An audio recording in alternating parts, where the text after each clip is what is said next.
Civics 101 is supported in part by the Corporation for Public Broadcasting. But as you can see on this map, there are a number of undecided states. The Democrats in Pennsylvania a little concerned about Sarah Palin's ubiquitous... When we're talking about political parties, we tend to talk a lot about election night, right? Right. And there's this moment that I think is the most exciting. And it's where they've got this giant map in the studio, and there's an empty silhouette of a state, and then it flickers and it snaps either red or blue. Yeah, that's when you, as a political person, your heart either rises or sinks, right? When you see a state go for one candidate or another. Do you know when that started? Red states, blue states? Have we not had that for, forever? For decades and decades? Right, here, let me play you something. This is from election night, 1980. Electoral votes. And so we will put on our map in blue, for those of you who are watching in color, we'll make Florida our projected winner for Reagan. Blue for Reagan? And this is 1980? Yeah, hold on. Check this out. We color those in now. Red across the western rim, the Pacific rim of the United States for Bill Clinton, and just a few blue spots on that map for George Bush. That was NBC coverage of the 1992 election. Democrats used to be red, and then they sort of switched. One station switched it to red for Republicans because they said we're coloring it red for Reagan. In the 1996 election, Clinton v. Dole, that was the first year that all three major networks had red for the GOP and blue for Democrats. But the terms red state, blue state, they did not enter our common parlance until... It appears that there will be a recount in the state of Florida. They still need to wait for, overseas ballots. Bush v. Gore? Yeah, because of the closeness of that race, the ensuing recount, America had been staring at a red and blue map for days. I saw a Vox video about this, actually, and it said that David Letterman was one of the first. He made a joke about blue states and red states, and the term just stuck. A minute too soon. Here's how it's going to go. George W. Bush will be president for the red states. Al W. Gore will be president for the blue states. And now Democrats embrace their blue. They put it in their campaign logos. We have terms like blue wave versus a red tide. And that division, that color polarity, is really new. It's hard for me to wrap my mind around this idea that a party can rebrand itself that quickly based on this arbitrary choice made by a news network. You think that's strange, Hannah? Hold on to your little purple hat. I'm Nick Capodice. I'm Hannah McCarthy. And this is Civics 101, and today we're talking about the Democratic Party, capital D, what it is, what it was, what it will be. And if we're going to talk about how the party has evolved over the years, we have to say what they're all about today. So let's go with their own words in their 2016 Democratic platform, the planks of which included addressing economic inequality, college debt, climate change, and access to health care.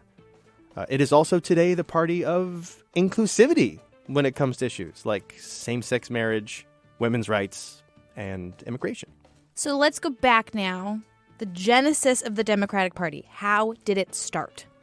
The Democratic Party, to make things really clear, began actually as the Republican Party. Oh, come on. I know. I'm sorry. I know. This is Heather Wagner, by the way. She wrote the book, The History of the Democratic Party. So the Democratic Party was founded by Thomas Jefferson and other men like him who were dissatisfied with the direction the country was going under George Washington and John Adams. And they felt George Washington, John Adams, Alexander Hamilton were believers in a very strong central government. And Jefferson wants a smaller federal government with more power given to the states.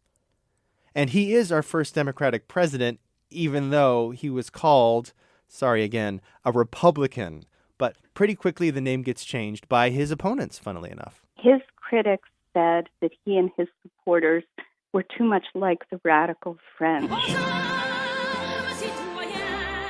who had sparked the French Revolution and led to bloodshed and violence in France. And as a critique, they called this group of Republicans the Democratic Republicans. It was meant to be a diss.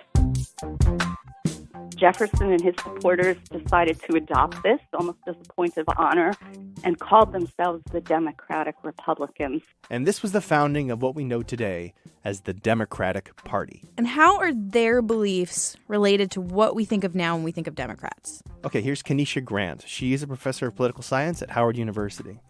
So when we think about the Democratic Party at that time, we don't think of it anything like the Democratic Party at this time. The Democratic Party at that time is liberal with a lowercase l, as scholars say.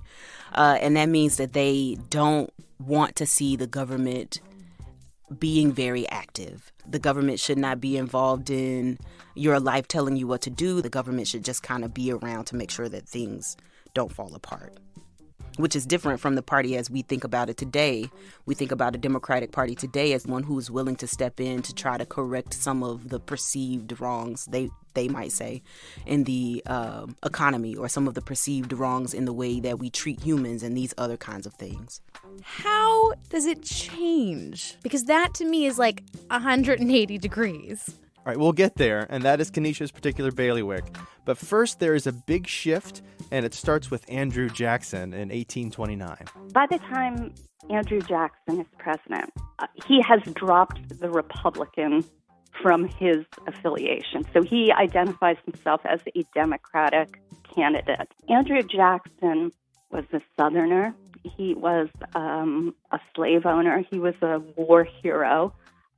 He championed, even though he was a wealthy landowner, he championed the idea of sort of the ordinary man, common man. Around his presidency was when white men, I should say, were given the right to vote based on age, as opposed to if you had property or paid a certain amount in landowning taxes. So it was the evolution of voting rights towards white men over the age of 21 as opposed to landowners. Quick side note, opponents of Jackson during the 1828 election called him a word that means donkey, but it was an epithet that Jackson embraced. He even put images of donkeys on his campaign posters, and that is when that all started. And the party that went up against Jackson was the National Republican Party, but they were just as often known as the anti-Jacksonians. They did not like what Jackson had done to the role of president. He took steps to concentrate power and to make sure that he was a very powerful executive. He had taken certain policies that really infringed on the rights of Native Americans and the rights of states, and this sort of sowed the seeds of what would gradually flare up into the start of the modern Republican Party, and also the disagreements that flared out into the Civil War.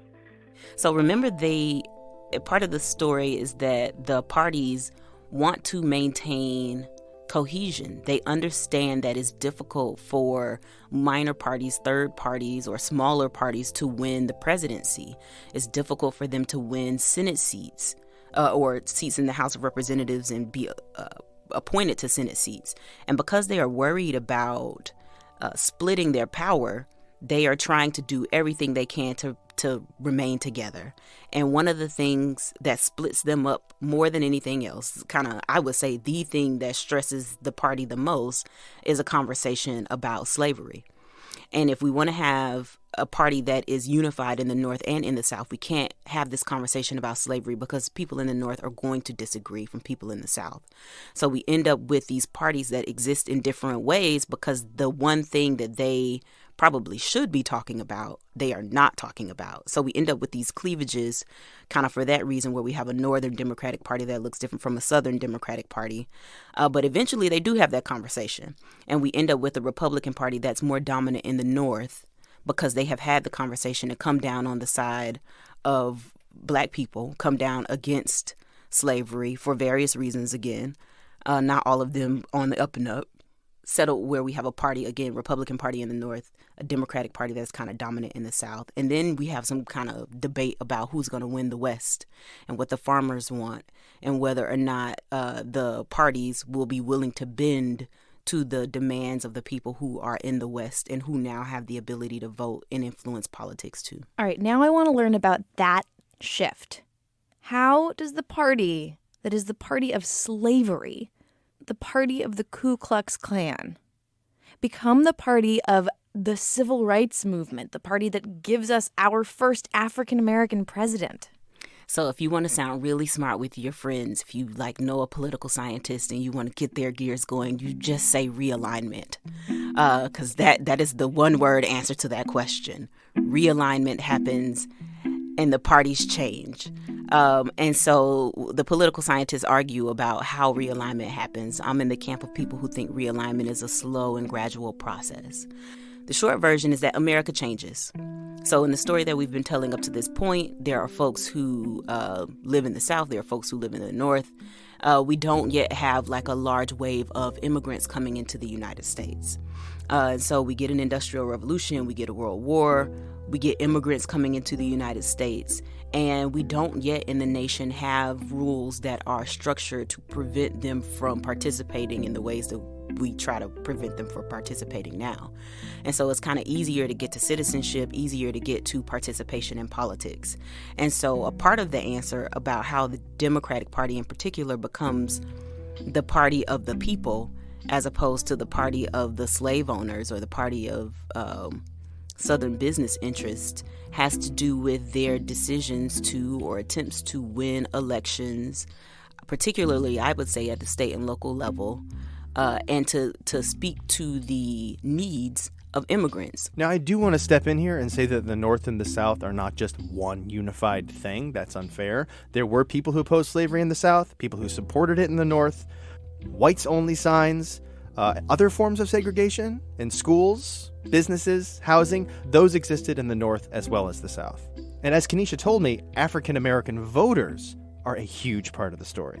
It's not just immigrants who are flooding into the cities. Black people are flooding into the cities. The Great Migration brings about 6.5 million Black people from the South into the North.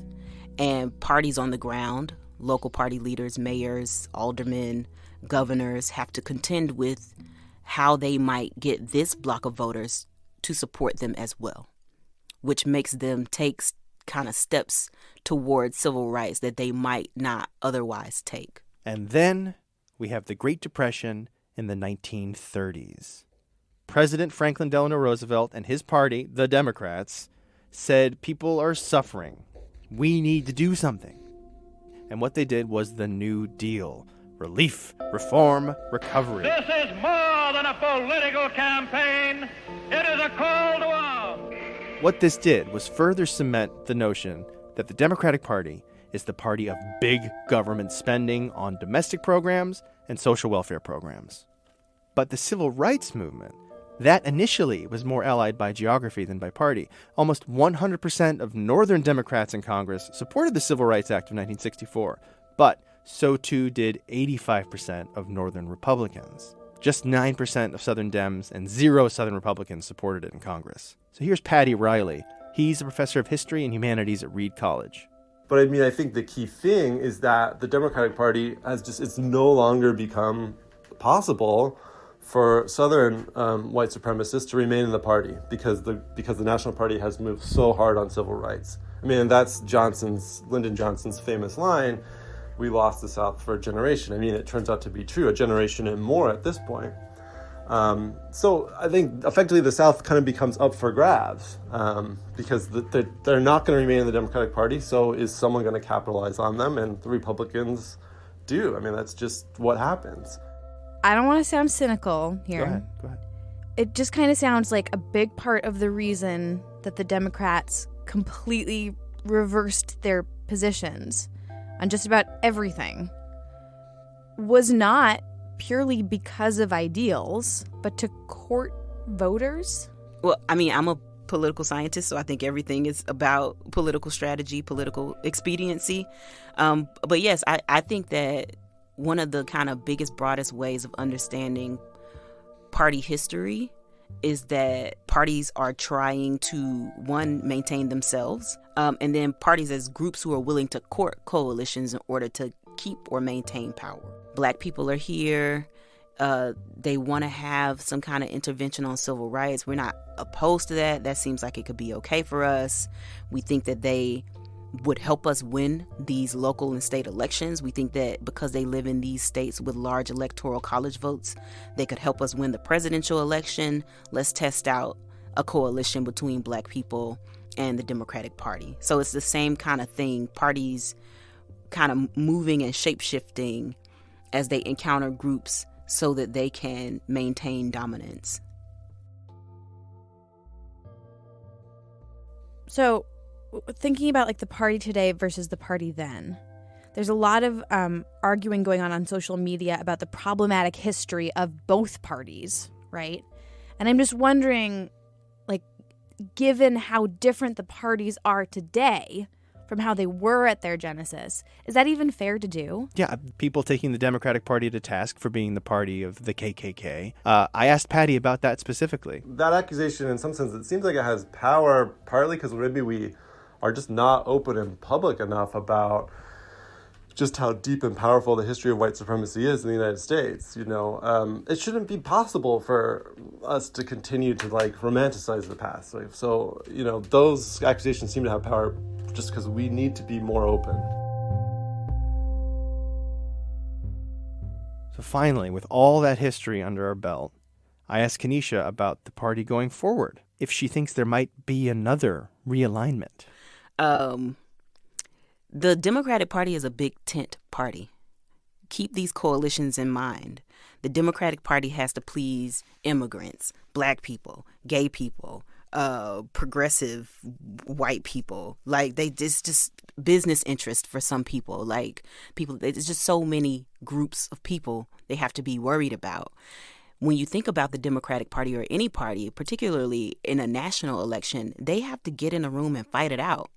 A party platform's only so long, and, you know, not everybody's going to read it, but it matters a lot to the party, and it matters a lot to the messaging of the party. And so how do I say I really care about urban development, and I really don't like displacement of people as a result of gentrification? In some instances, that stuff is going to be in conflict. And so the Democratic Party has this difficult road to travel because they have to please all these different groups of people, and these different groups of people have different interests. So the Democratic Party has come a long way, changing names, switching positions on the way to the blue party we think of today. And that's the thing. These parties are always changing, so it's really hard to say what a Democrat is because there's not one answer, and it depends on a ton of other things. And you can still see that push and pull of this big tent that Keneshia mentioned in the huge pool of Democratic candidates in the 2020 race. So we need to pay teachers more because the data clearly shows that a good teacher is worth his or her weight in gold. Colleges and universities and HBCUs debt-free. I think I'm the only person on the stage talk about education. Has been a I propose that what we take is those very I have offered in this campaign triple the amount of money we parents able to go back and get their GED and health care on themselves. Step one is appoint a Secretary of Education who actually believes in public education. Well, that will just about tie it all up in a big blue bow, or a red bow maybe, if it's pre the 1992 election. Today's episode was produced by me, Nick Capodice, with you, Hannah McCarthy. Thank you. You're welcome. Our staff includes Jackie Fulton. Erica Janik is our executive producer, and her cut of the week, lots of stuff about a national bank. Thanks, Erica. When it comes to salting her food, Maureen McMurray is liberal with a small L, as scholars say. Music in this episode by Chad Crouch, Blue Dot Sessions, Diala, The Grand Affair, Reed Mathis. And it wouldn't be a Nick Capodice episode without Worth the Whiskey, Chris Zabriskie. Civics 101 is made possible in part by the Corporation for Public Broadcasting and is a production of NHPR, New Hampshire Public Radio. All right.